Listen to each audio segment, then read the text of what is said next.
जय श्री कृष्ण। राधे राधे।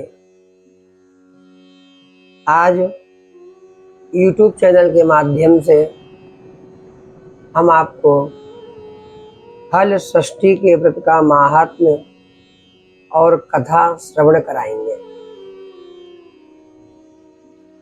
ओम नमो भगवते वासुदेवाय।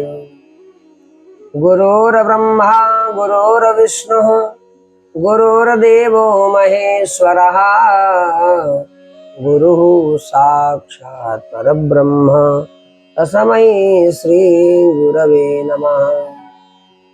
श्री कृष्ण गोविंद हरे मुरारे हे नाथ नारायण वासुदेव। श्री कृष्ण गोविंद हरे मुरारे हे नाथ नारायण वासुदेव। श्री गणेशाय नमः। आइए पहले हम लोग महात्म्य के विषय में जानते हैं। हल षष्ठी का व्रत करने से अति उत्तम फल की प्राप्ति होती है। जिसको संतान नहीं होती उसको संतान की प्राप्ति होती है, और जिसको संतान है उनकी संतानें दीर्घायु होती हैं, और संतान जो है स्वस्थ रहते हैं।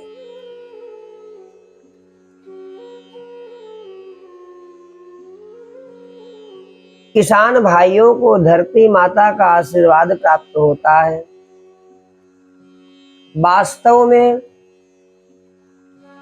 षष्ठी देवी परम दयालु है और अपने भक्तों की सभी मनोकामनाएं पूर्ण करने वाली है। और आज ही के दिन बलदेव भैया का भी जयंती होती है, प्राकटोत्सव होता है, क्योंकि आने वाले समय में जन्माष्टमी आने वाली है।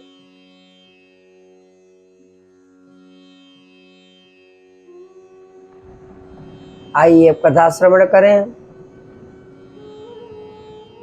श्री गणेशाय नमः।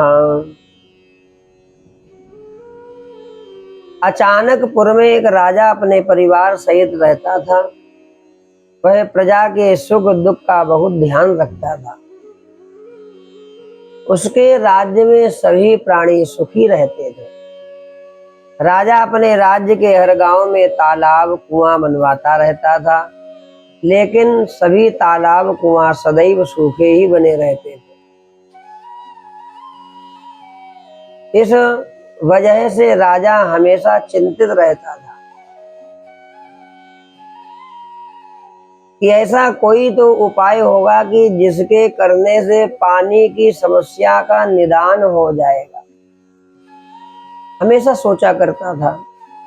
एक दिन राजा अपने दरबार में पानी के विषय में मंत्री सलाहकारों से चर्चा कर रहा था कि अचानक एक आकाशवाणी होती है। हे राजन, तुम अपने इकलौते पुत्र की बलि दोगे तभी तुम्हारी इस समस्या का हल होगा, वरना तुम ऐसे ही पानी के लिए चिंतित रहोगे। इस आकाशवाणी को सुनकर दरबार में बैठे सभी लोगों को बड़ा आश्चर्य हुआ और सभी दुखी हो जाते हैं। सभी लोग चिंतन करने लगे, यदि राजकुमारी की बलि दे दी जाएगी तो राजा का वंश ही समाप्त हो जाएगा। रात में राजा विचार करता है कि यदि मैं अपने बेटे के पोते जो अभी 2 माह का है कि बलि दे दूं तो कैसा रहेगा। ऐसा विचार करता है। इससे आकाशवाणी की बात भी पूरी हो जाएगी तो मेरा वंश भी बच जाएगा, क्योंकि मेरे बेटे के जीवित रहने से भविष्य में और भी पोतों का जन्म हो सकता है। वंश परंपरा आगे बढ़ सकती है। फिर तो राजा अपने मन में यही निश्चय करके सो जाता है। अगले दिन हल षष्ठी का व्रत होता है। राजा के बेटे की बहू हल षष्ठी का व्रत रखती है। इधर राजा सोचता है कि मैं बहू से उसके पुत्र को बलि के लिए कैसे मांगू? कोई माँ अपने पुत्र को बलि के लिए कैसे दे सकती है, वो भी आज के दिन जबकि माताएं अपने पुत्र के सुख सौभाग्य की कामना के लिए व्रत कर रही हैं। राजा मन में विचार करता है कि क्यों ना मैं बहू को किसी बहाने से उसके मायके भेज दूं, पोते को छोड़ जाने को कह दूं। जब बहू चली जाएगी तब मेरा काम बन जाएगा, बाद में बहू को कोई बहाना बना दूंगा। यह विचार राजा को उचित लगता है और वह बहू के पास जाकर कहता है, अरे बहू रानी, अभी तुम्हारे मायके से खबर आई है कि तुम्हारी माँ बहुत बीमार है, तुमको देखना चाहती है। तुम अपनी माँ को देखने चली जाओ, पोते को मेरे पास छोड़ जाओ। यह सुनकर बहू कहती है, पिताजी आज तो हल षष्ठी है, आज मैं कैसे जा सकती हूँ? आज के दिन तो हल जिते जमीन पर चलना मना रहता है। तब राजा कहता है, तुम चलकर नहीं जाओगी, मैं पालकी सजवा देता हूँ, तुम उसमें बैठ कर जाओ। बहू के जाते ही राजा अपने पोते को सागर के पास ले जाकर बलि चढ़ा देता है। उसके बाद उसे आत्मग्लानि होती है कि वह अपनी बहू से क्या कहेगा। उधर बहू जब अपने मायके पहुंचती है तो सभी महिलाएं हल षष्ठी पूजा करने की तैयारी कर रही होती है। उसकी माँ भी पूजा करने को तैयार बैठी होती है। अपनी माँ को स्वस्थ देखकर बहुत खुशी होती है, लेकिन आश्चर्य भी होता है कि ससुर जी ने ऐसा क्यों कहा। उसके बाद सभी मिलकर हल षष्ठी देवी की पूजा करते हैं। बहू भी पूजा करके व्रत पारायण कर कहारों के साथ वापस आती है। रास्ते में वह कहारों को कहती है, हमारे ससुर जी ने जो सागर बनवाए हैं उसी तरफ से लेकर चलना हमको। मैं सागर में हाथ मुंह धोकर ही घर जाऊंगी। कहारों को असमंजन होता है, लेकिन बहू की जिद के कारण उधर ले जाते हैं।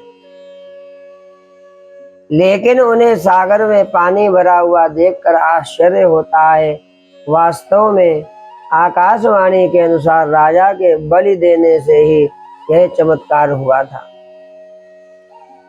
बहू सागर में उतरकर प्रणाम करती है और हाथ मुंह धोकर आंचल फैलाती है। आंचल में उसका बच्चा खेलते हुए आ जाता है।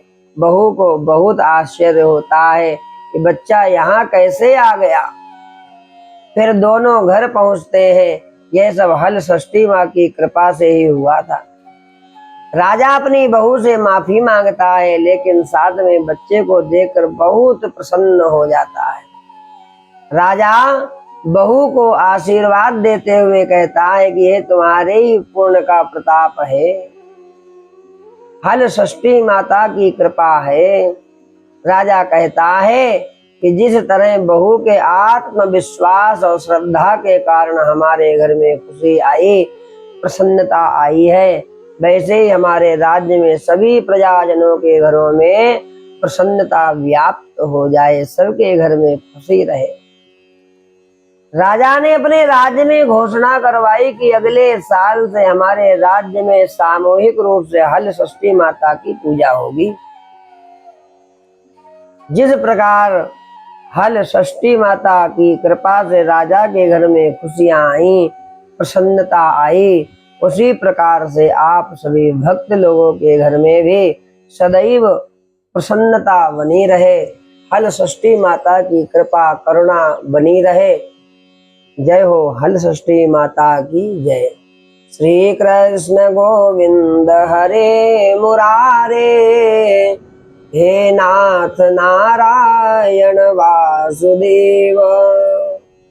हल षष्ठी माता की जय। सभी लोग इस कथा को अवश्य सुने, श्रवण करें श्रद्धा और भाव से। सभी की मनोकामनाएं पूर्ण हो और इस कथा को अधिक से अधिक आप लोग प्रेषित करें, आगे बढ़ाएं, जिससे कि सभी लोग माता की करुणा कृपा की कथा सुन सकें। जय हो हल षष्ठी माता की।